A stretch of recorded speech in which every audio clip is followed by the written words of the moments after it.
안녕하십니까, 파미데일리 김주환입니다.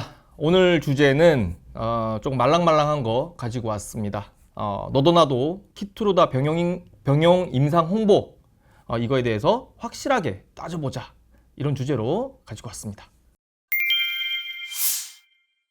제가 오늘 이제 키투루다 병용 임상을 가지고 왔는데, 이거를 어떻게 설명을 드릴까 고민을 굉장히 많이 했습니다. 근데 신라시대 골품제에 좀 비교를 하면 시청자분들 또 뭐 독자분들 굉장히 좀 이해가 쉬울 것 같아서 병용임상에 대해서 성골부터 사두품까지 낱낱이 파헤쳐 드리겠습니다. 사진 하나 가지고 왔어요. 지금 보면 주사제에 약물이 이렇게 들어가 있잖아요. 들어가 있는데 환자 한 명의 뭐 투약 기간에 따라서 좀 달라지긴 한데 한 1억 정도 들어간다고 생각하시면 돼요. 만약에 뭐 오랫동안 생존을 하신다, 암에 걸린 상황에서, 그러면 뭐 2억, 3억 이렇게 또 갈 수 있는 그런 약이라는 걸 좀 말씀을 좀 드리고 싶고, 보통 이제 한 1억 정도는 투약이 된다 라고 생각하시면 될 것 같아요. 그래서 이 약 같은 경우에는 지구상에 약들이 굉장히 많잖아요. 약국에만 가도 우리가 뭐 약이 셀 수 없을 정도로 많다라는 걸 많이 느끼실 텐데, 지난해 이 약의 매출이 35조 원이었습니다. 이 지구상에 나와 있는 약들 중에 매출 1등 그런 약이고요. 머크가 이제 뭐 다국적 제약사로서 굉장히 이제 명성이 높은데, 이 회사가 작년에 매출액이 600억 달러, 원화로 환산하게 되면 83조 원 정도 됩니다. 그 전체 매출의 한 41.6%가 이 키투루다를 통해서 매출이 나왔다, 이렇게 말씀드리겠고, 요거는 이제 면역 항암제입니다. 그러니까 소위 말해서 이제 우리 몸 안에 있는 면역력을 굉장히 높여서 암을 치료하는 그런 치료제고요. 그래서 뭐 특정 암이 아니라 뭐 대부분의 암에 다 쓸 수 있는 그런 항암제다라고 정리를 하시면 좋을 것 같습니다. 키투루다가 굉장히 좋은 약이에요. 약발이 굉장히 잘 나오는 약인데, 근데 일부 암종에 있어서 반응률이 좀 안 나오는, 소위 말해서 효능이 잘 안 나오는 그런 것들이 있습니다. 그런 것들을 효능을 좀 더 높이기 위한 방법으로, 그러면 키투루다에 다른 약을 한번 섞어볼까, 이렇게 생각할 수 있잖아요. 그런 차원에서 이제 병용임상이 굉장히 많이 시도가 되는 거고요. 그러니까 약이 어떻게 보면 불안전한 부분이 좀 있는데, 그거를 좀 메우기 위해서 진행하는 거다라고 보시면 되겠고, 이제 키투루다 같은 경우에는 뭐 미국, 유럽 이렇게 해서 이제 뭐 아시아 뭐 국가별로 특허 기간이 이제 조금씩 차이가 나긴 하는데, 특허 만료 기간이 얼마 안 남았습니다. 그래서 특허를 좀 방어하기 위한 전략으로, 예를 들어서 이제 키투루다의 복제약인 뭐 키투루다 시밀러가 나왔을 때 가격이, 예를 들어서 키투루다가 아까 1억이라 그랬잖아요. 우리 건 6천만 원인데 쓸래? 이러면 약이 똑같으면 쓰잖아요. 우리도 병원에서 처방받는 약들 중에 상당수가 아마 복제약일 겁니다. 왜냐면 이제 이게 의료 수가랑도 연결이 돼 있기 때문에, 건보 재정이나 그런 것들을 이제 의사들이 처방할 수밖에 없고 그런 건데, 예를 들어서 키투루다가 병용 임상을 통해서 니들 키투루다 하나 맞았을 때 요 정도 효능이 나왔고 그런 건데, 이 약을 두 개를 같이 콤비로 썼을 때, 병용으로 썼을 때는 훨씬 더 좋아 라고 했을 때 사람들은 그렇게 쓸 수밖에 없다는 거죠. 방어권 전략 차원에서도 키투루다가 요걸 하고 있는 거예요. 그래서 특허는 만료되지만 자기네들의 어떤 특허권을 계속 연장하기 위한, 지적재산권을 연장하기 위한 하나의 방어 수단으로 좀 보시면, 이해하시면 좋을 것 같습니다. 또 바이오 벤처 입장에서도 좀 우리가 볼 필요가 있는데요. 키투루다의 병용 파트너, 쉬운 우리말로 좀 표현하면 짝꿍이 되는 순간, 오피셜한 짝꿍이 되는 순간, 이 돈방석이 앉는 건 시간 문제입니다. 왜냐면 키투루다 하나 나갈 때 같이 나갈 거 아니에요. 1대1로.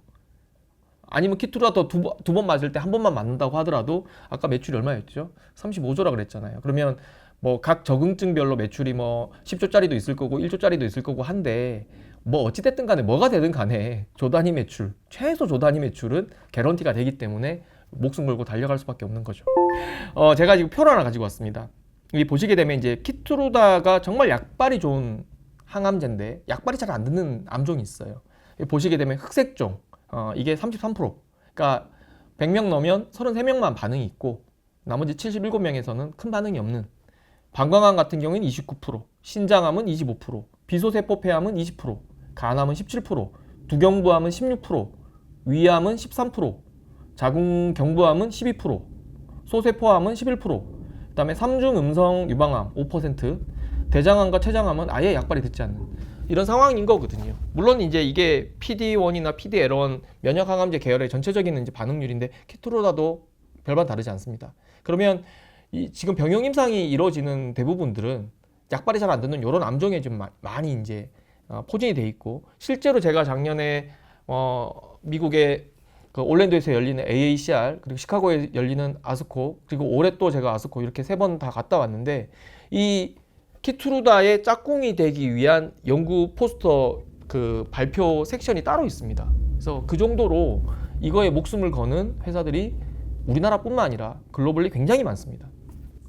머크 MSD라고 하죠. 여기 공식 홈페이지에서 확인했는데 전 세계적으로 그 진행 중인 키투루다 병용 임상 숫자는 1,600건. 그 다음에 국내에서 진행 중인 키투루다 병용 임상 건수는 120건. 그래서 굉장히 많은 병용 임상이 이루어지고 있다. 이렇게 말씀드리겠습니다.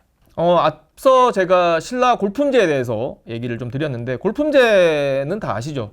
서열이 어떻게 진행되냐면 성골, 진골, 6두품, 5두품, 4두품, 그 다음 3두품부터는 제가 알기로는 평민으로 알고 있는데, 귀족 신분인 6두품, 4두품까지 제가 딱 잘라가지고 병용 임상이 어떻게 좀 클래스가 나뉘는지, 이 클래스를 알고 나면 좀 확연한 차이가 있거든요. 근데 제가 왜 이걸 가지고 왔냐면, 제목에서 이야기 드렸잖아요. 우리 키투루다랑 병용 임상에 이걸 가지고 굉장히 홍보를 많이 하고 주가를 띄우려는 경향이 굉장히 많아요. 또는 우리 머크로부터 키투루다 이 1억 시간은 약을 공짜로 지원받아.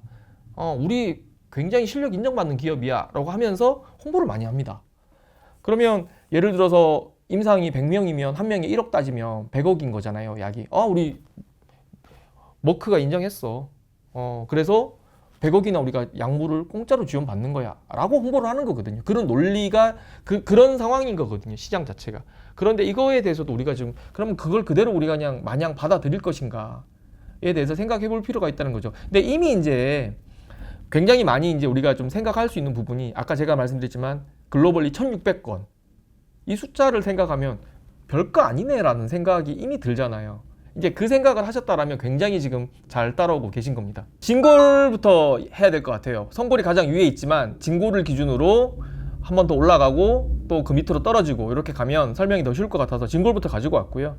일단 아까 말씀드렸지만 키투루다를 무상으로 지원받는 국내 병용 임상 건수는 120건이라고 아까 말씀을 드렸습니다.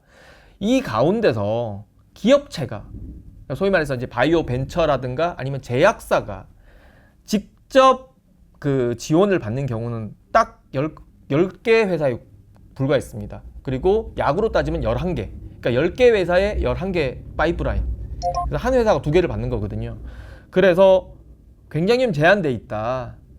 이거를 좀 말씀드리고 싶고, 이게 작년 8월 기준입니다. 그래서 지금 2024년 6월 말이니까 그 이후에 몇 군데 정도 더 추가됐을 수는 있습니다. 그 숫자에 대한 부분은 시점에 따라서 좀 달라질 수 있다는 부분도 같이 말씀을 드리겠습니다. 자막으로 아마 나갈 건데 그래도 읽어드리겠습니다. 제넥신이 있고요. 2016년 11월부터 시작됐습니다.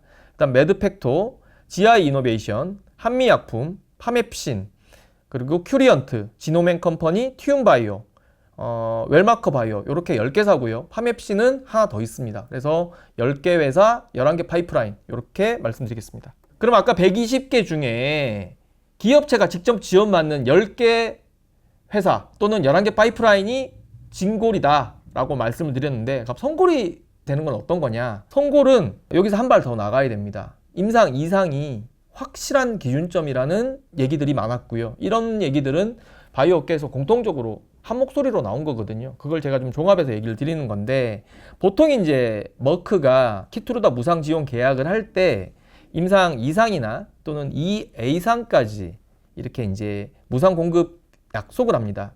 그러니까 문제는 지원 약속은 했는데 1상에서 보니까 2개 섞었더니 독성이 너무 높아가지고 더 이상 임상 진전이 안 되는 경우가 있어요. 그럴 수 있잖아요. 또는 효능이 아주 원래 임상 1상이 그 안전성을 보기 위한 거지만 암 환자를 대상으로 하기 때문에 일부 효능도 약간 보는 거거든요. 근데 너무 터무니없이 나오는 경우에는 이상 진행이 안 됩니다. 할 수가 없고, 특히 독성이 많이 나올 경우에는, 안전성이 문제가 있을 경우에는 다음 스텝으로 넘어갈 수가 없어요. 그러면 약을 무상으로 주기로 했는데 더 이상 진행이 안 된다? 이게 좀 애매하잖아요. 그걸 첫 번째로 좀 봐야 되는 거고요. 두 번째로는 머크가 무상으로 약을 줬어요. 그래서 2A상이나 2상까지 끝났어요. 그러면 그 다음 스텝이 있어야 될 거 아니에요. 2B나 아니면 3상으로 가야 되는 건데, 끝난 지 한참 됐고 결과도 다 나왔는데 그 다음 후속에 대한 소식이 없어요. 그거는 관심 없다는 얘기거든요. 그렇잖아요. 머크에서도 관심이 없다. 그래서 그런 부분들을, 그러니까 계속 지속 진행 여부를 한번 살펴보는, 이상을 기준으로 그게 진행이 된다라면 정말 선골로 우리가 좀 볼 수 있다. 앞서 좋지 않은 사례들을 좀 설명을 드렸는데, 이런 기업들 같은 경우에는 키투루다 무상 공급 사실만 사실 홍보할 뿐, 사실상 임상이 중단됐거나 중단될 만한 어떤 중대한 사유가 발생했다로 해석하시면 될 것 같습니다. 임상 규모도 따져봐야 된다라는 그런 의견이 있었습니다. 임상개발실의 한 관계자 같은 경우에는 일단 이게 두 개 약을 섞었을 때 안전성을 전제로 이제 약에 대한 효능을 기대하는 거잖아요. 근데 그 기대치가 높으면 높을수록 더 많이 지원을 한다는 거예요. 예를 들어서 어떤 특정한 약이 있는데 이게 하나의 암종이 아니라 이거 같이 하면, 키투루다가 아까 거의 뭐 모든 암에 다 쓴다 그랬잖아요. 그러면 여러 암종에 많이 한번 해봐라, 이렇게 지원할 수 있는 거죠. 그런데 그게 좀 애매하면 숫자도 훨씬 적겠죠. 그래서 이상에 대한 임상 규모를 좀 보면 이게 정말 성골인지 아니면 정말 무늬만 이상 또는 2A 이상을 하는 건지 살펴볼 수 있다. 이렇게 좀 말씀드리겠습니다. 임상 규모에 대해서 그냥 이야기를 하니까 조금 이제 그래, 규모를 좀 봐야 되겠는데 그럼 기준이 뭐가 될까? 이런 생각할 수 있는 거잖아요. 티움바이오의 TU 돌돌18, 요게 어떻게 보면 좋은 기준점이 될 것 같아서 제가 가지고 왔습니다. 이 A상인데 보게 되면 3개 적응증에 한 적응증에 40명입니다. 그래서 총 120명이 예정이 돼 있어요. 그러면 한 명에 1억으로 치면 120억인 거고, 장기 투여자가 있다라면 200억까지 지원이 되는 거거든요. 이 정도는 돼줘야 성골이다.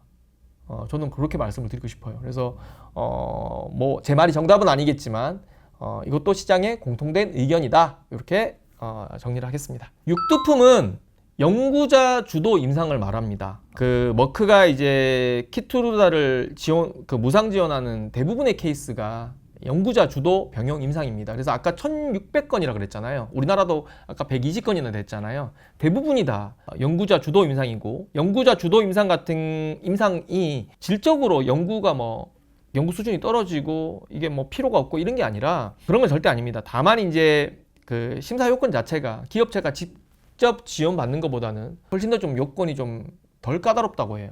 좀 받기 쉽다라고 이제 얘기를 합니다. 그래서 그러면 이거는 연구 수준은 떨어지지 않고, 또 키투루다 머크에서도 어느 정도 이거에 대해서 좀 궁금해하니까, 소위 말해서 그 두 개를 같이 넣었을 때 어떤 데이터가 궁금한 거 아니겠어요? 머크 입장에서는.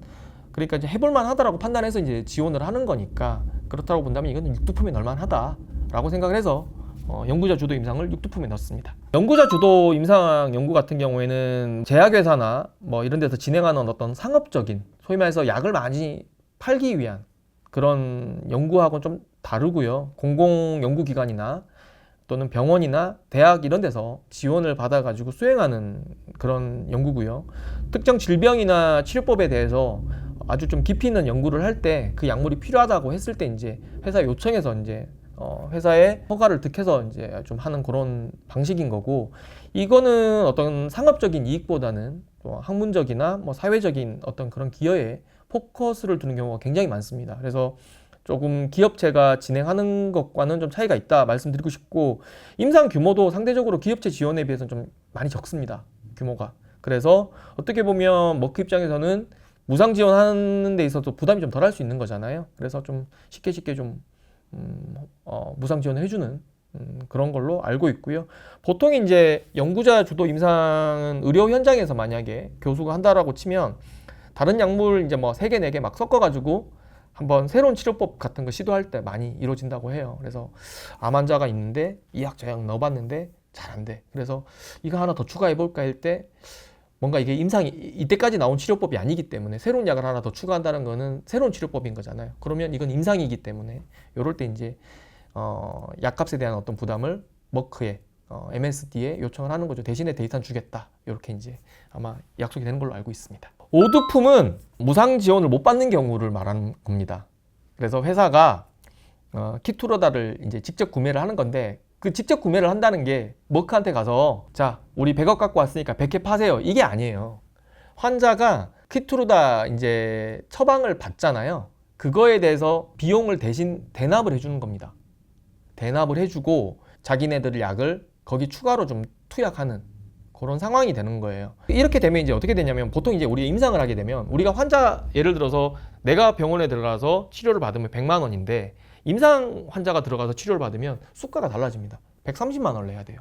1.3배를 냅니다. 그러면 키트루다 값도 약값도 회사가 지불하고 그다음에 이제 뭐 이거는 모든 임상이 마찬가지지만 임상 비용도 이제 수가가 다른 건데 이걸 또 다 지불하게 되고 회사의 어떤 임상 비용 자체가 천정부지로 치솟을밖에 없는 거예요. 이거 말고도 돈 들어갈 게 굉장히 많거든요. CRO 돈 줘야 되고 어디 돈 줘야 되고 할 게 많아요. 그래서 이 모든 비용을 다 감당할 수 있는 자금력을 갖췄기 때문에 무상 지원은 못 받지만 그래도 한 5두품 정도에는, 왜냐하면 이 정도 회사가 수준이 안 되면 이건 할 수가 없는 임상입니다. 그래서 5두품 정도로는 볼 수 있지 않겠냐. 자기 돈을 이렇게 때려 박아서 하는 거는 그만큼 약에 대한 확신이 있는 거고 또 그만큼의 자금력이 있는 거고, 또는 자금력이 없다라고 하면 엄청난 설득력을 갖고 있어서 투자를 받았기 때문에 할 수 있는 거니까 이건 5두품이다. 이렇게 이제 얘기가 돼서 이건 5두품 저도 인정을 하고 올려놨습니다. 4두품부터는 좀 우울해집니다. 4두품은 무상 지원도 못 받고 구매 능력도 없는 거예요. 그래서 키트루다를 처방받은 환자한테 동의를 받아가지고 자기 약을 이제 좀 추가하는 그런 방식으로 병용 임상을 진행하는 경우가 아주 종종 있답니다. 그래서 뭐 회사 따로 이제 키트루다 처방액 지불 안 하고 뭐 이렇게 간다고 하는데, 이 경우에 이제 동의서가 있다 그래요. 환자가 동의해서 임상에 참여하면 우리 약을 추가한다는 내용과 또 키트루다 플러스 임상약은 새로운 치료법인데 동의하냐, 이런 내용으로 구성이 된다 그래요. 그래서 이 경우 이제 환자 동의를 구하기 쉽지가 않기 때문에 환자 등록에 상당히 오랜 시간이 걸리고, 그렇기 때문에 임상도 굉장히 하염없이 늘어지는 경우가 굉장히 많다. 이렇게 이제 이해가 됐어요. 그래서 5두품과 4두품도 또 명확한 차이가 있다. 이렇게 정리를 해드리겠습니다. 병용 임상이 일단은 머크에 관심을 받은 건 사실이에요. 근데 그렇다고 하더라도 이게 기술 수출을 보장하진 않아요. 어떤 미래도 보장하지 않습니다. 그래서 머크는 키트루다 이제 그 무상 지원과 관련해서 어떠한 계약 우선권이나 이런 걸 요구하지 않는데요. 걔네들이 필요로 하는 거는 데이터에 대한 공유, 데이터 수집, 이런 것밖에 없다고 합니다. 그래서 관심은 받은 건 사실이지만 아까 말씀드렸던 1600개 중에 파트너가 되는 거는 정말 극소수다. 이렇게 좀 말씀을 좀 드리고 싶고, 머크가 그 무상 지원한 약물 중에 정말 압도적인 효능이 나와야 되고, 또 머크 안에서도 머크가 남들 개발하는 거 사는 것만 하는 게 아니거든요. 내부에도 R&D 조직이 상당합니다. 걔네들과 비교해서도 확실한 비교 우위를 보여줘야 그런 어떤 파트너가 될 수 있다. 예를 들어서 엇비슷한데 약간 모자라, 내부에서 키트루다 머크 내부에서 개발한 게, 그러면 뭘 선택하겠어요? 그냥 내부 거 쓰지 않겠어요? 그러니까 그런 게 있다라는 거, 정말 압도적인 우위가 있어야 된다.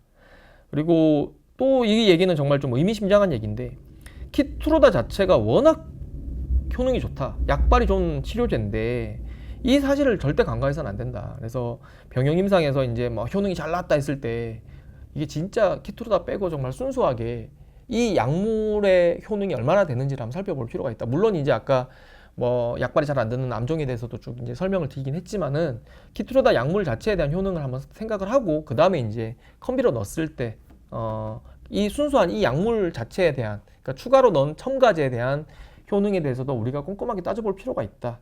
이제 그런 당부사항을 주셨습니다. 그러니까 오늘은 키트루다 병용 임상에 대해서 제가 성골부터 4두품까지 한번 나눠봤는데요. 여러분들께서 앞으로 이제 키트루다 병용 임상 뭐 또 무상 지원 이런 홍보들을 보실 때 오늘 이 방송을 한번 잘 참고하신다라면 좀 투자에 큰 도움이 되지 않을까, 저는 그런 생각으로 오늘 내용을 준비해 왔고요. 파미데일리 뭐 항상 제가 말씀드리는데 좋아요, 구독 설정, 알람 설정 부탁드리겠고요. 많은 응원을 좀 해주셨으면 좋겠습니다. 감사합니다.